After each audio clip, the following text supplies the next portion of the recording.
10 நாள் ஆனாலும் 10 வருஷம் ஆனாலும் உறவு உறவு தானே தம்பி. அந்த வீட்டுக்கு நீங்க தான் மூத்த மருமக. உங்க மாமியார் வீட்டுல உங்களுக்கு எல்லா உரிமையும் இருக்குல்ல. தயவு செஞ்சு இதை முடியாதுன்னு மட்டும் சொல்லிடாதீங்க. நான் உங்களை ரொம்ப சங்கடப்படுத்துறேன்னு நினைக்காதீங்க. என்னால இவன் படுற கஷ்டத்தை பார்க்க முடியல. ஒரே ஒரு தடவை எங்களுக்காக முயற்சி பண்ணி பாருங்க. அம்மா மலரு, நீங்களாவது ஒரு வார்த்தை சொல்லுங்கம்மா. எனக்கு இவன் ஒரே புள்ளம்மா. என் வீடு நிலம் எல்லாமே இவன் ஒருத்தனுக்கு தான். உங்க தங்கச்சியை எங்க வீட்டு பொண்ணா நாங்க பாத்துக்கிறோம்மா. தயவு செஞ்சு அம்மா கிட்ட பேசி பாருங்கம்மா. சரிங்க சித்தப்பா, உங்களுக்காக வேணா நான் போய் பேசி பாக்குறேன். ஆனா ஏத்துக்கிறதும் ஏத்துக்காததும் அவங்களோட முடிவுல தான் இருக்கு. என்னால அதை மாத்த முடியாது. சரிங்க தம்பி, அவங்க பதில் என்னன்னு எங்களுக்கு தெரிஞ்சா போதும். அவங்க முடிவு எதுவா இருந்தாலும் நாங்க அதை ஏத்துக்கிறோம் தம்பி.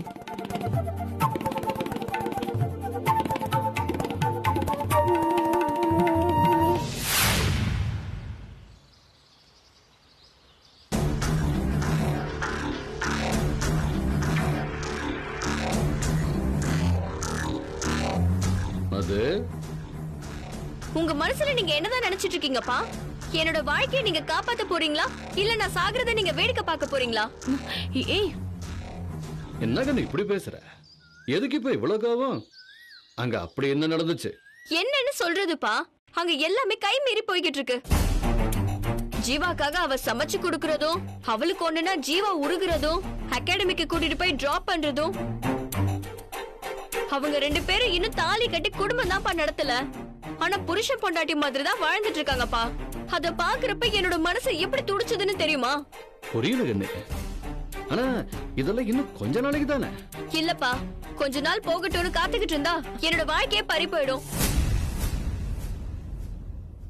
இங்க பாருங்க, நம்ம ஏதாவது இமிடியேட்டா செஞ்சே ஆகணும்பா. நான் இவ்ளோ டென்ஷன் ஆகுறதுக்கு இன்னொரு காரணமும் இருக்குப்பா. நான் தான் மயில மிரட்டுறனோன்னு ஜீவாவுக்கு சந்தேகம் வந்துருச்சுப்பா. ஆதாரம் இல்லைனாலும் நான் பொய் சத்தியம் தான் பண்ணங்கிறது ஜீவாவுக்கு எப்படியோ தெரிஞ்சிருச்சுப்பா. மது, என்ன சொல்ற நீ? என்ன கோவிலுக்கு கூட்டிட்டு போய் இவ செஞ்சது பொய் சத்தியம்னா 1 வாரத்துல இவளுக்கு தண்டனை கொடுங்கன்னு அவர் சாமி கிட்ட வேண்டிக்கிட்டாருக்கா. நான் செஞ்ச பொய் சத்தியம் என்ன காட்டி கொடுத்துருமோன்னு எனக்கு ரொம்ப பயமா இருக்குக்கா. அப்படி எதுவும் நடக்கிறதுக்குள்ள என் கல்யாணத்தை நெருக்கி கொண்டு வந்துடணும்க்கா. எப்படிமா கல்யாணத்தை நெருக்கி கொண்டாட முடியும்? என்ன காரணம் சொல்ல முடியும்? அந்த மயில பத்தி ஏதாவது ஒரு தப்பான விஷயம் நம்ம கையில சிக்கினா கூட அதை வச்சே அவள் அந்த கெஸ்ட் ஹவுஸை விட்டு துரத்தி விட்டுறலாம். கோமதி குடும்பத்து மேலயும் ஒரு தப்பான அபிப்பிராயத்தை எல்லாரும் மனசுலயும் உருவாக்கிடவே முடியும். ஆனா அப்படி எந்த விஷயமும் இன்னும் நம்ம கையில சிக்கலையே. சிக்கி இருக்குப்பா. மயிலு கூல் ட்ரிங்க்ஸ்னு நினைச்சு ஏதோ ஒரு ஹாட் ட்ரிங்க குடிச்சிட்டா. அந்த போதையில அவ ஜீவாவை எவ்வளவு காதலிக்கிறாங்கிறத ஒளறி கொட்டிருக்கா. அவரை கல்யாணம் பண்ணிக்கிட்டு வாழணும்னு ஆசைப்பட்டதையும் அவ அதுல சொல்லிருக்கா. இது நமக்கு யூஸ் ஆகுமான்னு பாருங்க. என் மனசு முழுக்க ஜீவா சார் தான் இருக்காரு.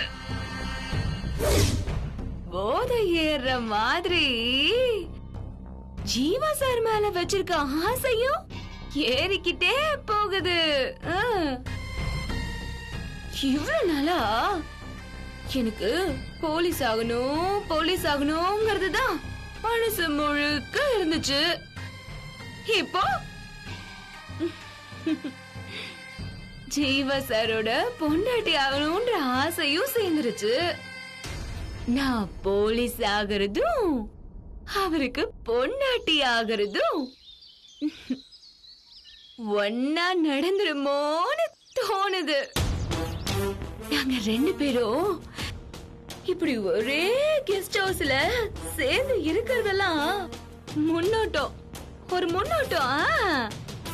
முன்னோட்டமா தான் நடக்குதுன்னு நான் நினைக்கிறேன். ஜீவா சார் தான் என் கழுத்துல தாலி கட்ட போறாரு. இத யாராலையும் தடுக்க முடியாது. எவனாலையும் தடுக்க முடியாது. தடுக்க முடியாது. தடுக்கவே முடியாது. யாரு வந்தாலும் தடுக்க முடியாது. என்ன பொண்ணுமா நீ? இப்படி ஒரு ஆதாரத்தை கையில வச்சுக்கிட்டே புலம்பிக்கிட்டு இருக்கிற? இது நமக்கு கிடைச்சிருக்கிற ஒரு பெரிய துருப்பு சீட்டுமா? இத வச்ச அந்த மயில கெஸ்ட் ஹவுஸ் விட்டு துரத்தி விட்டுறலாம். அந்த கோமதி குடும்பத்துக்கு பெரிய கட்ட பேரையை ஏற்படுத்திடலாம். எந்த காலத்திலையும் முதலாளி முகத்துல முடிக்க முடியாம செஞ்சிடலாம். அவங்கள நாறு நாரா கிழிச்சிடலாம்.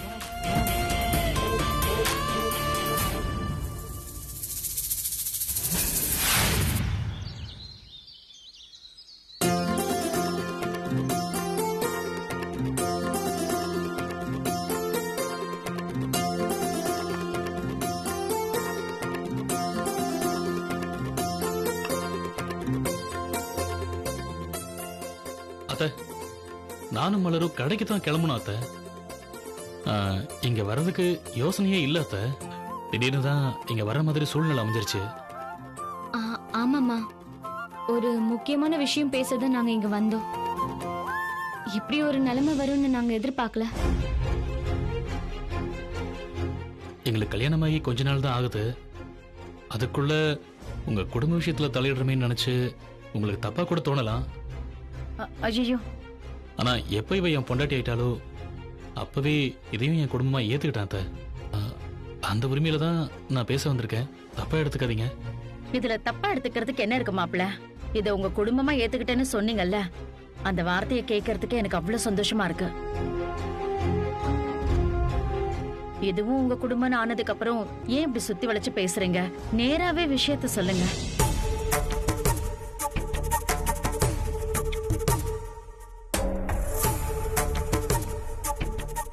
எங்க மரக்கடையில கோதுண்டன்னு ஒருத்தர் ரொம்ப வருஷமா வேலை செய்யறாரு அத்த.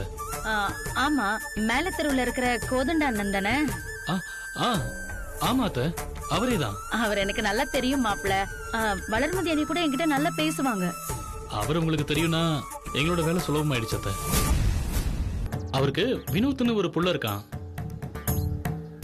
பெருசா அவனுக்கு எந்த கெட்ட பழக்கமும் கிடையாது.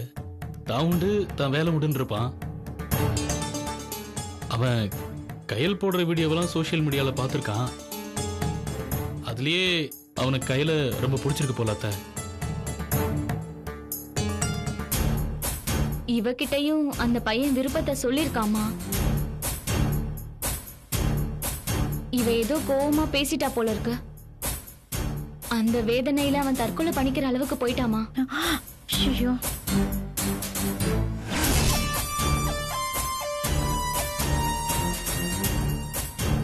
புள்ள சாகுற அளவுக்கு போறாங்கன்னா யாராலையும் தாங்க முடியாதுல்ல அத்த.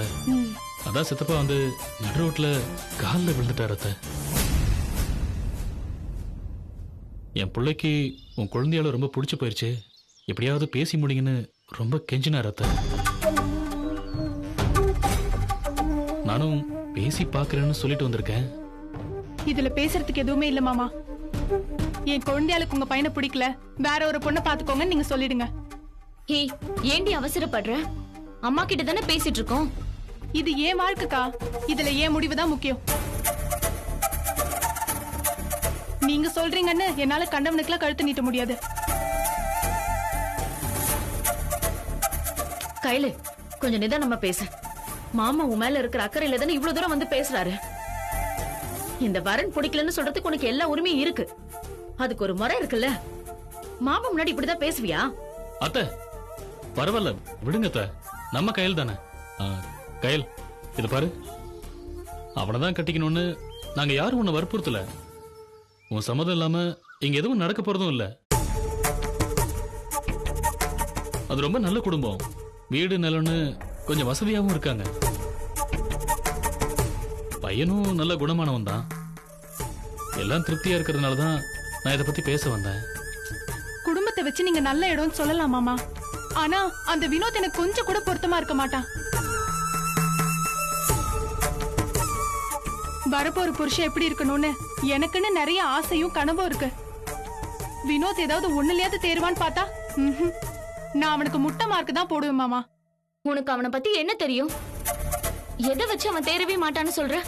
அந்த பைத்தியக்காரன் எனக்கு ரத்தத்துல லவ் லெட்டர் எழுதி கொடுக்கறான்க்கா. நான் ஏதோ சொல்லிட்டேன்னு தற்கொலை செஞ்சுக்க போயிருக்கான். ஆம்பளனா திமிரும் தைரியமும் இருக்கணும். நாளைக்கு என்கிட்ட எவனாவது ஒருத்தன் கலாட்டா பண்ணானா அவன் கால்ல விழுந்து அழுவான் போல இருக்கு. இப்படி ஒரு கோழையை கட்டிக்கிட்டு என்னால எல்லாம் குப்பை கொட்ட முடியாது. நீ ஏண்டி எல்லாத்தையும் வேற மாதிரி பாக்குற? உன் மேல இருக்கிற பிரியத்தால தானே அந்த பையன் ரத்தத்தால லெட்டர் எழுதியிருக்கான். நீ கிடைக்க மாட்டியோங்கிற பயத்தால தான் தற்கொலை பண்ணிக்கிற அளவுக்கு போயிருக்கான். உன்னை இவ்ளோ காதலிக்கிறவன் நிச்சயமா உன்னை நல்லா பாத்துப்பாண்டி. அவசரப்படாம கொஞ்சம் நிதானமா யோசிச்சு பாரு. அக்கா போதும்க்கா, திரும்ப திரும்ப இதையே பேசி என்ன கடுப்பேத்தாத. நான் இப்போதைக்கு கல்யாணம் பண்ணிக்கிற நிலைமையில இல்ல. அதுக்கு இன்னும் நிறைய காலம் இருக்கு. அது வரைக்கும் தயவு செஞ்சு யாரும் என் கல்யாண பேச்சை எடுக்காதீங்க. உனக்கு பிடிச்ச வாழ்க்கையை நீ தேடிக்கிட்டல்லக்கா, என்னையும் அதே மாதிரி எனக்கு பிடிச்ச வாழ்க்கையை தேடிக்க விடு. நீங்க பார்த்த மாப்பிள்ளையை என் தலையில கட்ட பாக்காதீங்க. கையில மாப்பிள்ள,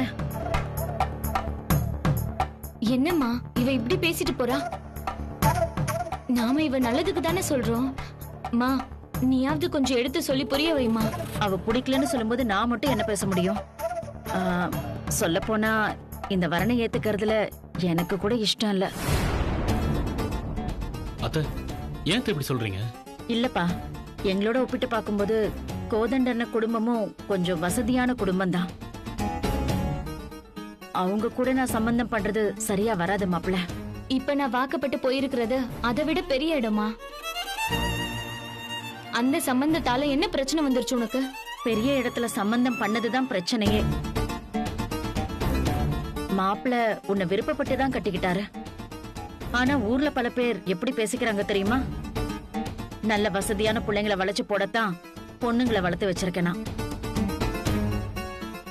அத்தை, ஊருக்காரங்க ஏதாவது ஒரு விஷயத்த சொல்லிட்டு தான் இருப்பாங்க. அதையெல்லாம் பெருசாவே எடுத்துக்க கூடாது. நானும் அப்படிதான் கண்டுக்காம இருக்கேன் மாப்பிள்ள. ஆனா எல்லா நேரத்திலயும் அப்படியே இருக்க முடியல. என்னைக்காவது ஒரு நாள் மனசுக்கு ரொம்ப கஷ்டமாயிடுது. இப்போ இந்த சம்பந்தத்தையும் ஏத்துக்கிட்டேன்னா ஊர் பேசுறது உண்மைங்கிற மாதிரி ஆயிடும். சத்தியமா என் மனசுலயும் என் பொண்ணுங்க மனசுலயும் அந்த மாதிரி கேவலமான எண்ணமே இல்ல மாப்பிள்ள. அப்புறம் ஏன் நாங்க இந்த கெட்ட பேரை சம்பாதிச்சுக்கணும்? ஏதோ எங்க தகுதிக்கு ஏத்த மாதிரி ஒரு குடும்பத்தை பாத்துக்கிறோம், அது போதும். நீ சொல்றதெல்லாம் சரிதாம்மா.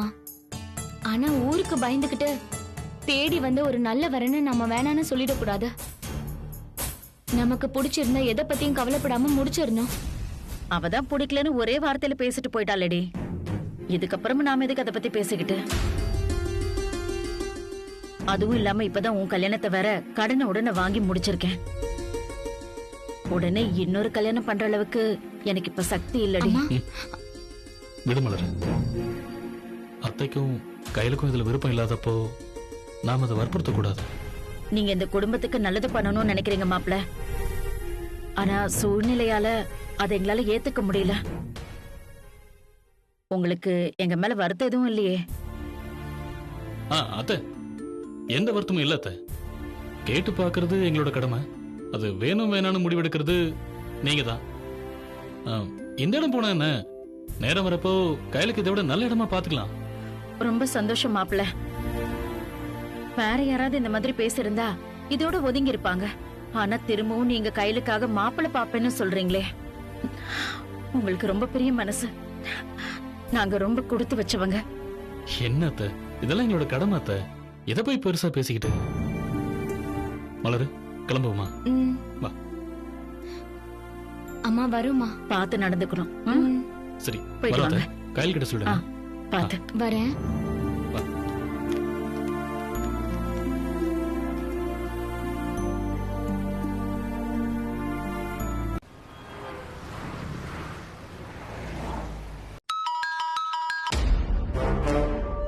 சொல்லு நாட்ராயா. முதலாளி வணக்கம். ஒரு முக்கியமான விஷயம் பேசணும். பேசலாங்களா? என்ன விஷயம் சொல்லு. அது முதலாளி, நீங்க பண உதவி செஞ்சு ஒரு பிள்ளைய படிக்க வச்சிட்டு இருக்கீங்களா? அந்த புள்ள இப்போ நம்ம சின்ன முதலாளி கூட கெஸ்ட் ஹவுஸ்ல தான் தங்கி இருக்குன்னு உங்களுக்கு தெரியுங்களா? தெரியும் நட்ராயா. எந்த ஹாஸ்டல்லையும் இடம் கிடைக்கலங்கிறதுனால இங்கே தங்க வச்சுக்கிறேன்னு ஜீவா சொன்னா. அதுக்கு என்ன இப்போ? ஒண்ணு இல்லைங்க. அது மாப்பிள்ளையோட சிநேகிதக்காரங்க 2 பசங்களும் இப்ப சென்னைக்கு வந்துட்டாங்க. மாப்பிள்ளையும் அந்த பிள்ளையும் மட்டும்தான் கெஸ்ட் ஹவுஸ்ல இருக்காங்கன்னு உங்களுக்கு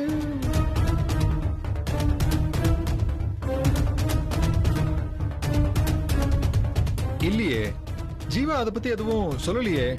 அது சொல்லனாலும் பரவாயில்லைங்க, அதுல ஒண்ணும் தவறு இல்லைங்க. மாப்பிள்ளைக்கு என் பொண்ணுக்கு நிச்சயதார்த்தம் எல்லாம் முடிஞ்சு போயிடுச்சுங்க. அப்படி இருக்கும்போது அவர் இன்னொரு பொண்ணோட தனியா எப்படி தங்கி இருக்கிறதுலாம் நல்லா இருக்குங்களா? என்ன நட்ராயா, என் பிள்ளைய சந்தேகப்படுறியா? ஐயே முதலாளி, அப்படி எல்லாம் இல்லைங்க. மாப்பிள்ளை பத்தி எனக்கு தெரியாதுங்களா? அவரு பத்திரமாத்து தங்கம் ஆச்சுங்களா? இருந்தாலும் ஊருக்குள்ள 4 பேர் 4 விதமா பேசுவாங்க இல்லைங்க. நீங்க பிள்ளைய பெற்றவர் முதலாளி, உங்களுக்கு இது பெரிய விஷயமா தெரியாம இருக்கலாம். ஆனா கோமதி பொண்ணை பெற்றவளாச்சுங்களா? அவ எப்படி இந்த மாதிரி ஒரு முடிவெடுத்தா?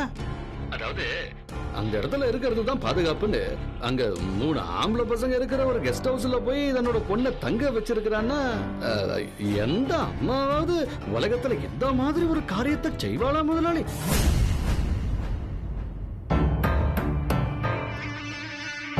ஏன் சொல்றேன்னா, அந்த மயிலு புள்ள கல்யாணமாகாத பொண்ணு முதலாளி. அவ போய் 3 ஆம்பளை பசங்களோட தனியா தங்குனா ஊர்ல கண்டபடி பேசதான் செய்வாங்க. அதை நாம எப்படி தடுக்க முடியும்? அது தெரிஞ்சிருந்தும் கோமதி இதை அனுமதிச்சிருக்கிறான்னா அதுக்கு என்ன அர்த்தம் முதலாளி? கொஞ்சம் யோசிச்சு பாருங்க.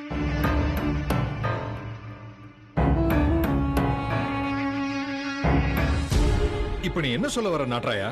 கோமதி பத்தியும் அவ பிள்ளைகளை பத்தியும் நான் இப்பெல்லாம் அடிக்கடி நிறைய தப்பா கேள்விப்படுறேங்க முதலாளி.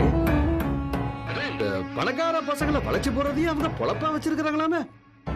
இது தெரியாம ஏன் புள்ள வேற அவங்க வலையில போய் விழுந்துட்டா நானும் வேற வழி இல்லாம அந்த குடும்பத்தோட சம்பந்தம் பண்ணிக்க வேண்டியதா ஆயிடுச்சுங்க. இப்போ நம்ம பிள்ளைங்களோட கல்யாணத்திலயும் அவ அந்த மாதிரி ஏதாவது ஒரு சிக்கலை பண்ணிடுவாளோன்னு எனக்கு ரொம்ப பயமா இருக்குது. நானும் என் மவனும் தான் ஏதோ தெரியாம அவங்க வலையில சிக்கிட்டோம். நீங்களும் மாப்பிளையும் கூட அவங்க வலையில சிக்கிற கூடாது இல்லைங்களா? அதனாலதான் உங்களுக்கு உடனே போன் போட்டேன். அவங்களால என்ன பிரச்சனை வரும்னு சொல்ற? எனக்கு புரியல. இல்லைங்க மக்களே, மயிலையும் மாப்பிளையும் ஊருக்குள்ள தப்பா சேர்த்து வச்சு பேசணுங்கிற எண்ணத்தோட தான் கோமதி தாம் பிள்ளைய அங்க விட்டுட்டு போயிருக்கிறாளோன்னு எனக்கு தோணுது. ஊருக்குள்ள அத பத்தி எல்லாரும் தப்பா பேச ஆரம்பிச்சிட்டாங்கன்னா அதுக்கு பிறகு அதையே சாக்கா வச்சு அந்த புள்ள மயிலுக்கு மாப்பிளைக்கும் கல்யாணத்தை முடிச்சிடலாங்கிறது அவளோட எண்ணமா இருக்கலாம்னு நான் நினைக்கிறேன். அது எப்படி முடியும்? மதுவுக்கும் ஜீவாவுக்கும் நாம தான் நிச்சயம் பண்ணிட்டோமே. அதனால என்னங்க ஆயிர போகுது? இப்போ நான் இவரோட பொஞ்சாதியாவே வாழ்ந்துட்டேன் அப்படின்னு அந்த புள்ள மயில ஊருக்குள்ள வந்து சொல்லிச்சுன்னா ஒரு 6 பேச்சங்க நம்பு. அந்த பொம்பளை புள்ள பேச்சதானே நம்பு. அதுக்கப்புறம் அவங்க 2 பேருக்கும் கல்யாணத்தை பண்ணி சேர்த்து வைக்கணும்னு வேற நெருக்கடி கொடுப்பாங்கல்ல. அந்த மாதிரியான ஒரு நெருக்கடிக்குள்ள எங்களை சிக்க வச்சுதானே என் மகனை அவன் மகளுக்கு தாலி கட்ட வச்சா. அதே மாதிரி மாப்பிள்ளையும் அவங்க விரிச்ச வலையில விழுந்துடக்கூடாது இல்லைங்க. நீங்க எப்படியாவது மாப்பிள்ளை கிட்ட பேசி அவருக்கு எடுத்து சொல்லி அந்த புள்ள மயில கெஸ்ட் ஹவுஸ்ல இருந்து வெளியே விரட்டி விட்டுருங்க முதலாளி.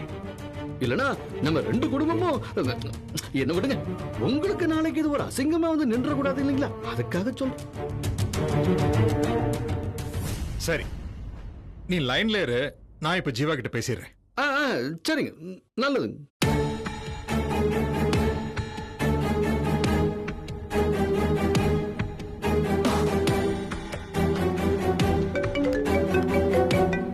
Hello, 1 second Jeeva. இப்ப நீ ஃப்ரீயா இருக்கியா ஜீவா? நான் பேசலாமா? ஜாகிங் பண்ணிட்டு இருக்கேன், சொல்லுங்கப்பா. உன் ஃப்ரெண்ட்ஸுங்க எல்லாம் சென்னை வந்துட்டாங்க போல இருக்கு. ஆமாப்பா, ஏதோ வேலை இருக்குன்னு சொல்லி கிளம்பிட்டானுங்க. அப்படின்னா நீயும் மயிலும் மட்டும்தான் கெஸ்ட் ஹவுஸ்ல இருக்கீங்க இல்ல? ஆமாப்பா. ஹாஸ்டல்ல ஏதோ பிரச்சனைன்னு இந்த மயில கெஸ்ட் ஹவுஸ்ல தங்க வச்சிருக்க, அது ஓகே. நீங்க 4 பேரா இருந்தீங்கன்னா எந்த சிக்கலும் இல்ல. ஆனா நீயும் மயிலும் தனியா இருக்கிறது எப்படிப்பா சரி வரும்? உனக்கு மதுவோட நிச்சயமாயிடுச்சு. இந்த சமயத்துல நீ இன்னொரு பொண்ணோட தங்குறது நல்லா இருக்காதுப்பா.